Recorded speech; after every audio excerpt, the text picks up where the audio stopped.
This past Saturday, September 11th, my father passed. Okay, now do what you may with the date, but it's an interesting date that he passed away on.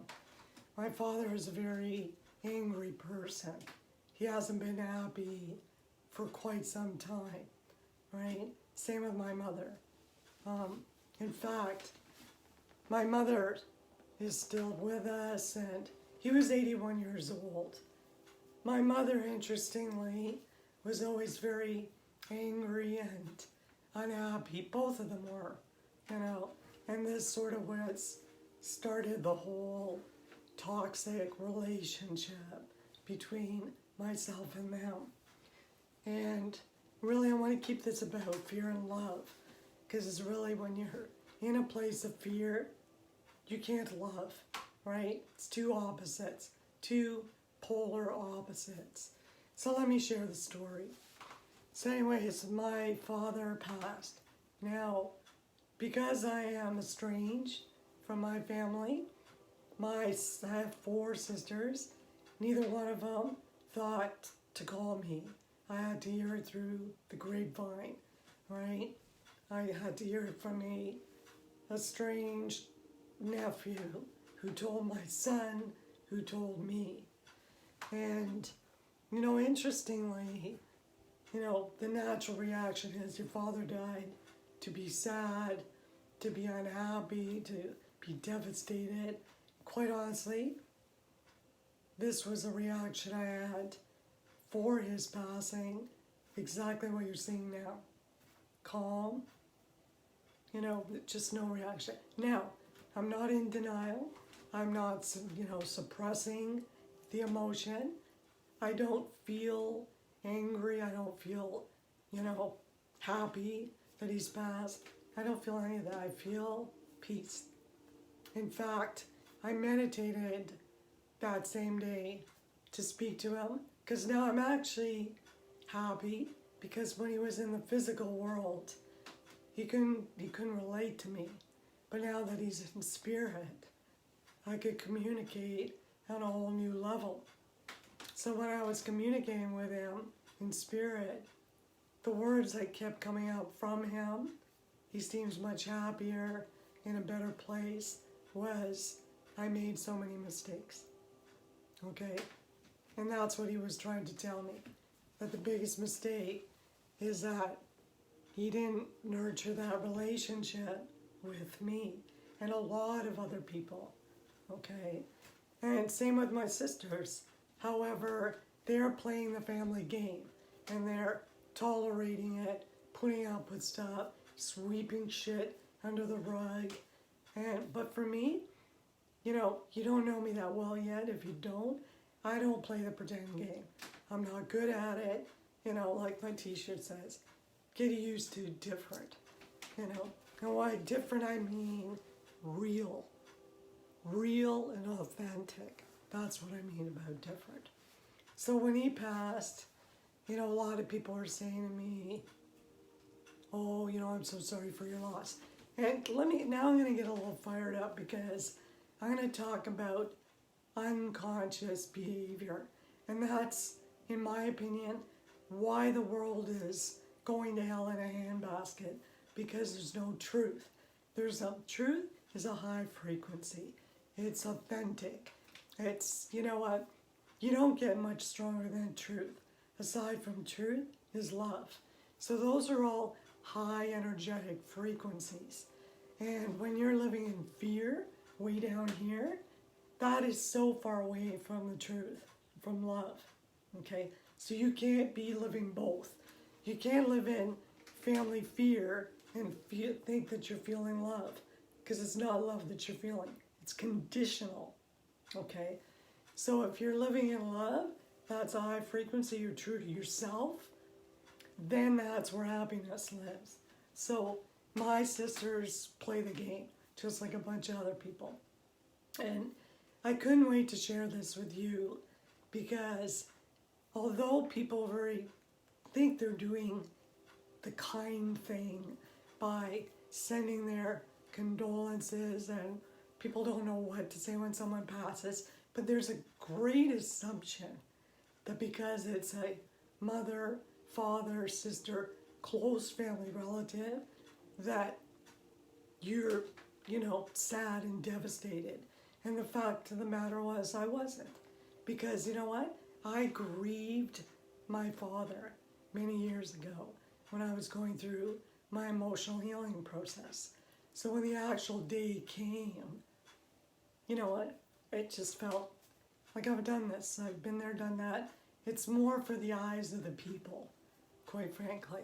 But I felt myself getting so infuriated by people's comments of, and not just random strangers, people that know me, that say they know me, that love me, that know my story of family dysfunction, know that I wrote the book about my family, and yet they're still assuming that I should be devastated. Okay? So to me, that's as twisted as saying that you should be so upset if a controlling, toxic, abusive person in your life passed away. Oh my God. Okay, think about it. So that's the thing. People don't really think about what they're saying. So what I want to do is teach people a new behavior when it comes to conscious family living. Okay?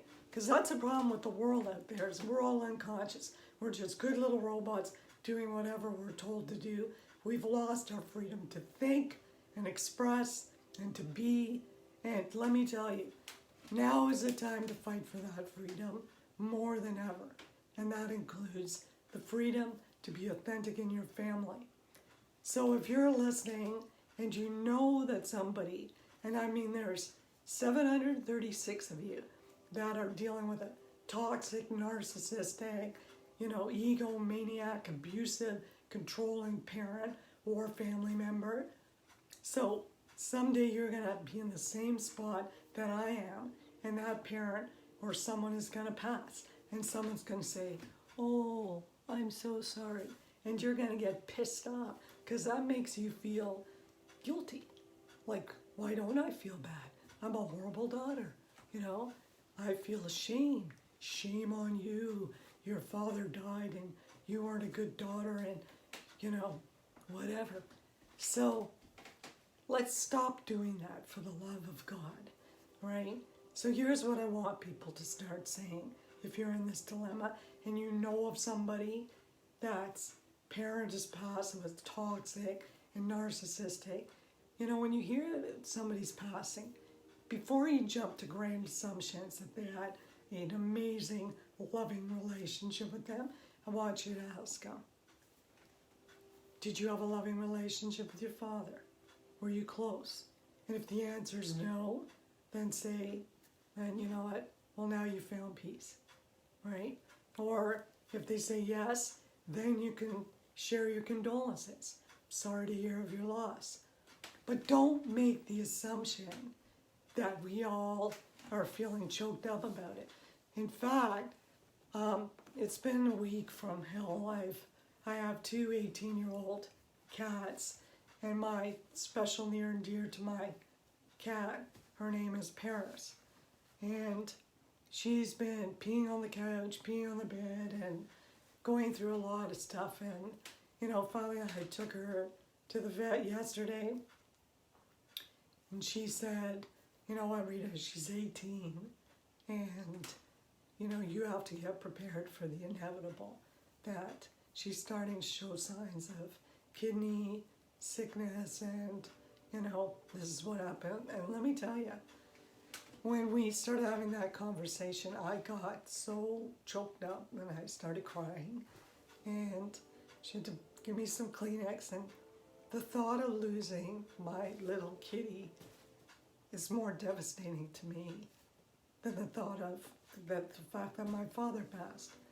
Now, for people who don't have toxic families, the small 20% who will admit it, they'll never understand that feeling or that truth, right? But for you that is struggling and found love and unconditional love in a pet or an animal, You know exactly what I'm talking about. There's, and we can learn from cats and dogs and animals and pets, whatever the pet is. This is why God gave it to us. We think, I have to laugh because we often think that we're superior human beings. We're so smart, we know it all, But the fact of the matter is we know nothing. We've forgotten who we are. These animals are here to teach us love, to teach us what it means to allow their pet owners to be themselves, whether they're fat or skinny or employed or not, rich, poor, black, white, whatever the story is. The animal loves them, right? We're people. I've come to realize, including myself, we're all a work in progress, are always struggling to love with no conditions. And as long as we live in fear, we're not going to be able to love at that caliber, period. All right? So we have to learn